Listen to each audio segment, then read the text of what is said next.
Barsaga.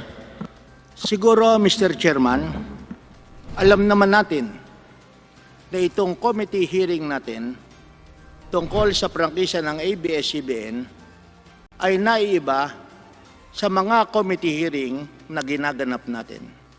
This is a well-publicized hearing na lalaman at nakikinig at sumusubaybay hindi lamang ang ating mga kapwa kinatawan, whether members or not members of the franchise committee, pati na ang taong bayan. At sa aking pananaw, siguro naman sasabihin ng mga kasapi ng technical working group na kahit na maraming issues, I am absolutely certain that like the ordinary people, they are carefully watching kung ano ang mga proceedings natin at sa tingin ko, alam nila kung paano ang gagawin sa kanilang technical working group, pati na ang kanilang report. Maraming salamat, Mr. Chairman. Mr. Chair, Kong Mike. Mr. Chairman, nais ko lang pong idagdag, kasi po dito po sa committee report, dito po ang tatlong tao na nakapirma, si Deputy Speaker Garcia, ang tumatayong tagapamahala ng Technical Committee. At para po sa majority, si Congressman XJ Romualdo. Sa minority po, ang nakapirma ay si Congresswoman Stella Kimbo. In fact, she voted against the committee report. Ang nais ko lang po sabihin, Mr. Chairman, sa party po ng majority, yun po ang responsibilidad ng mayorya. Sa minority, of which the Honorable Abante is our minority floor leader, which includes the Honorable Sorate, sila po ang dapat mag-usap sa minorya kung ano ang kanilang posisyon, kung meron man, Mr. Chairman. But as far as the majority is concerned, andito po nakapirma ang tatlo at may representasyon ang ating minorya. Thank you, Mr. Chairman. Thank you. With that, Comsec, pwede po ba ninyo mabasa yung title ng ating committee resolution?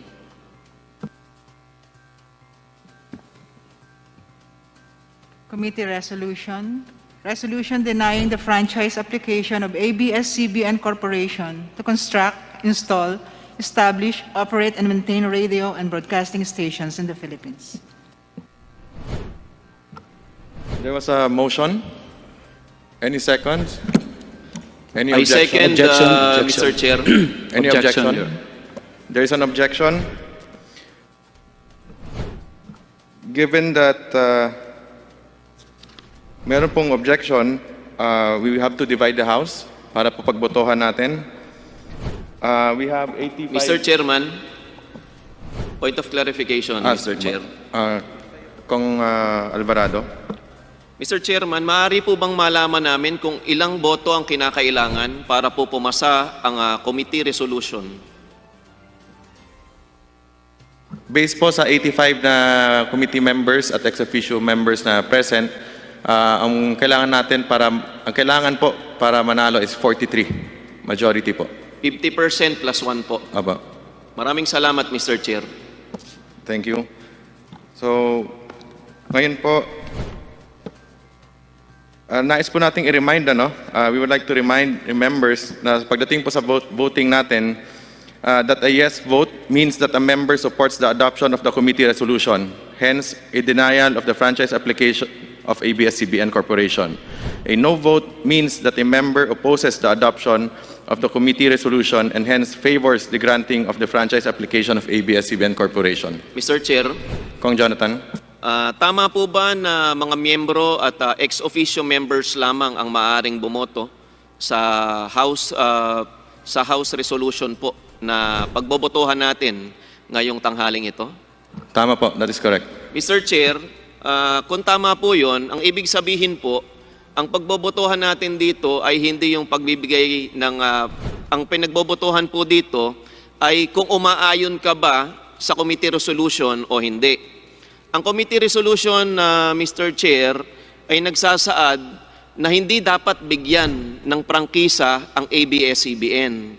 Kung sa gayon, Mr. Chairman, para po sa kaalaman ng ating mga kasamang members at ex-officio members na boboto po ngayong hapong ito, kung po kayo ay mag-yes, ang ibig sabihin po ng yes na boto po ninyo ay sumasang-ayon kayo sa committee resolution na huwag bigyan ng prangkisa ang ABS-CBN. Kung naman po tayo o isa sa atin ay boboto ng no, ang ibig sabihin po ay tumataliwas tayo sa committee resolution, hindi tayo umaayon sa committee resolution at nais po ng membro na bigyan ng prangkisa ang ABS-CBN. Tama po ba yon, Mr. Chairman? Tama, Kong Jonathan, at maraming salamat sa napakalinaw na pag-explain. Maraming salamat, Idol Chairman Chicoy Alvarez. Salamat. Mr. Chairman, Mr. Chair, Kong Abante. o ibig sabihin, yung pagtanggap ng resolution na yan, hindi yung do you accept the resolution as filed or written, no? Therefore, kasama na rito yung pagboto mo if you are for the franchise or against the franchise. That's correct. So therefore, Mr. Chairman, pag ang boto po ay no, ulitin ko po ha, pag ang boto po ay no, ibig sabihin that you do not want ABS-CBN to continue. Baliktad po. If you vote no, you are in favor of ABS-CBN to continue. So ganito, kung pabor po ako na magpatuloy ang ABS-CBN, no dapat ang boto ko. Tama po. Kung ayaw ko nang magpatuloy pang ABS-CBN, yes dapat ang boto ko. Tama po. Salamat po, salamat po. Thank you, Kong Abante. Ngayon po, punta na po tayo sa votation. All those in favor of the adoption of the committee resolution denying the franchise application of ABS-CBN Corporation, please ask to be counted. Ilinawin ko lang po, marami tayong manners, hybrid tayo ngayon, manners ng votation. Pwede pong text, pwedeng Viber, email, at physically present po. The committee secretary is hereby directed to count the votes and record the same.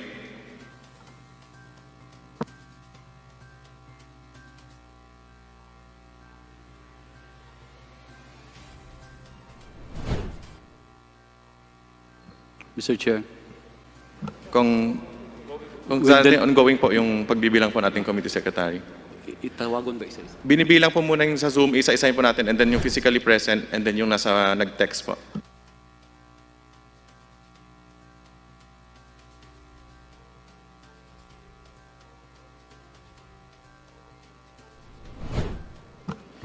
Hearing resumed. All those who are against the adoption of the committee resolution denying the franchise application of ABS-CBN Corporation, please ask to be counted. The committee secretary is hereby directed to count the votes and record the same. Yung nasa dito po sa plenary, pwede po taas po ng kamay yung Kong Zarate and Kong Abante. Kong Zarate po. Yes, Mr. Chair. I'm formally registering my negative vote to the resolution on the floor. Thank you, Mr. Chair. Noted po, Kong Abante, Kong Zarate, Kong Abante. Ganon din po ako, I register my negative vote on the resolution. Noted po. So ngayon po, bibigyan po natin ulit ng time ng Secretariat na bilangin po yung no votes naman sa Zoom and sa text and sa email and sa lahat pang ibang platforms. Being resumed. Andito na po yung report ng ating Secretariat.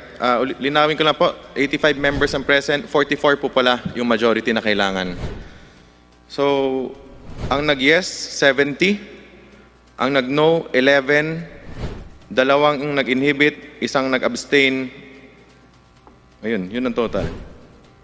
So 70 ang yes, 11 ang no, dalawa nag-inhibit, isa ang nag-abstain.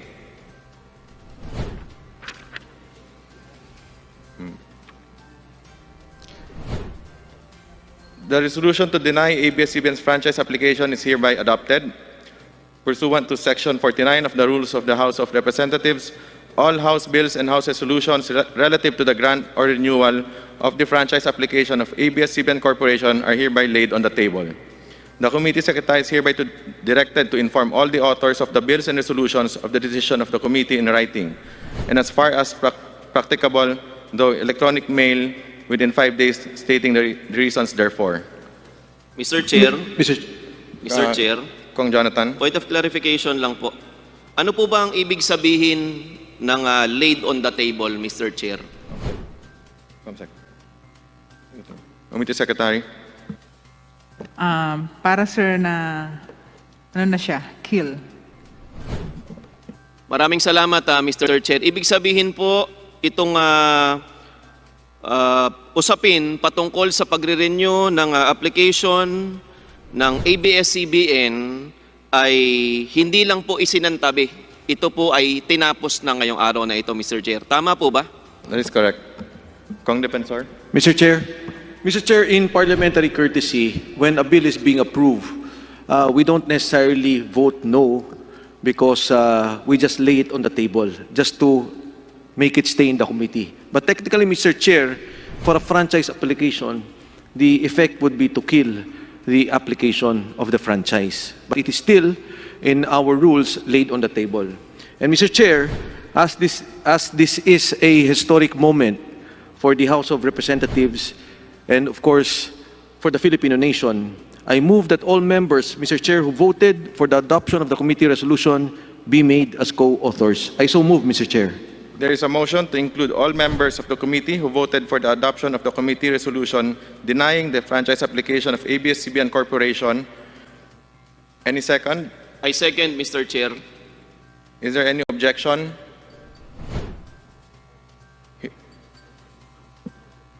Who voted, not present? I'm sorry. I withdraw my objection. Without any objections, motion is approved.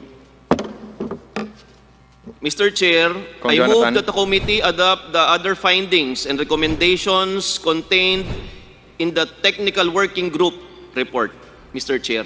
There is a motion to adopt the other findings and recommendations contained in the TWG report. Any second? Second, Mr. Chair. Is there any objection? Hearing none, motion is approved.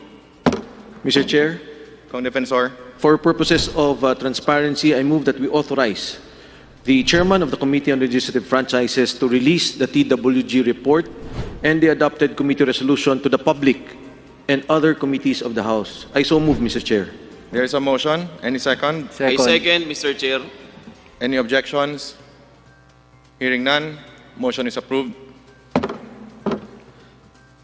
Mr. Chair, mukha pong tapos na ang usapin ngayong araw na ito. Mr. Chair, I move to adjourn. Mr. Chair, Mr. Chair, Kong Defensor. let me, before I second the motion, let me just congratulate you, also those who voted no. The members of the minority are all here. Those who have worked for the 11 hearings, the 12 hearings, Mr. Chair. Let me congratulate you, Mr. Chairman, again, and the TWG group. I second the motion, Mr. Chair. Mr. Chair, before we adjourn, Yes. I just want to be clarified if this committee report will still be. I just want to be clarified if this committee report will still be presented to the plenary, not anymore. Hindi na po. This is it, no? Okay. Mr. Chair, Kong Garin.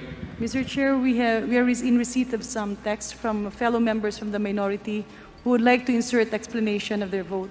Yes, Just a pwede po moment. isubmit na lang po sa committee. Thank you. Thank you, Mr. Chair. As there are no other matters to discuss and there's a motion to adjourn, duly seconded, hearing is adjourned.